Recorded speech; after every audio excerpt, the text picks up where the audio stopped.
দলের ৪৭তম প্রতিষ্ঠাবার্ষিকী উপলক্ষে শহীদ প্রেসিডেন্ট জিয়াউর রহমানের সমাধিতে হাজার হাজার বিএনপির নেতাকর্মী ও সাধারণ মানুষের এই ঢল শ্রদ্ধা ও ভালোবাসা জানাতে রাজধানী ও আশপাশের জেলা থেকে বিএনপি ও অঙ্গ সংগঠনের নেতাকর্মীরা ব্যানার ফেস্টুন নিয়ে আসেন জিয়া উদ্যানে প্রিয় নেতার সমাধিতে।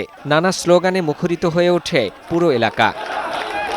দলের পক্ষ থেকে ফুল দিয়ে শ্রদ্ধা জানান বিএনপি মহাসচিব মির্জা ফখরুল ইসলাম আলমগীর, স্থায়ী কমিটির সদস্য ও সিনিয়র নেতৃবৃন্দ সহ নেতাকর্মীরা। পরে জিয়াউর রহমানের আত্মার মাগফিরাত কামনায় ফাতিহা পাঠ করা হয়।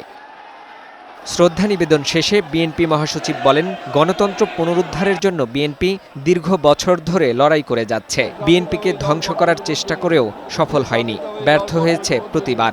বারবার চেষ্টা করা হয়েছে বিএনপিকে ধ্বংস করে ফেলবার, কিন্তু বিএনপি ফিনিক্স পাখির মতোই প্রতিবার এই আদর্শকে নিয়ে, জিয়াউর রহমানের আদর্শকে নিয়ে, খালেদা জিয়ার আদর্শকে নিয়ে জেগে উঠেছে। মির্জা ফখরুল বলেন, আগামী ফেব্রুয়ারিতে নির্বাচন হওয়াটাই বড় চ্যালেঞ্জ।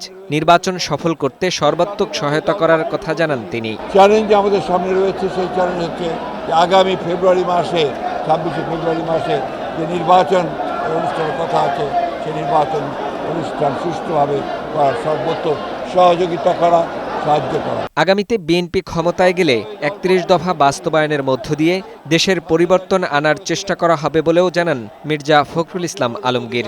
বাংলাদেশকে আরও সামনের দিকে এগিয়ে নিয়ে যাবে। ফাহিম মুনাইম, বৈশাখী সংবাদ, ঢাকা।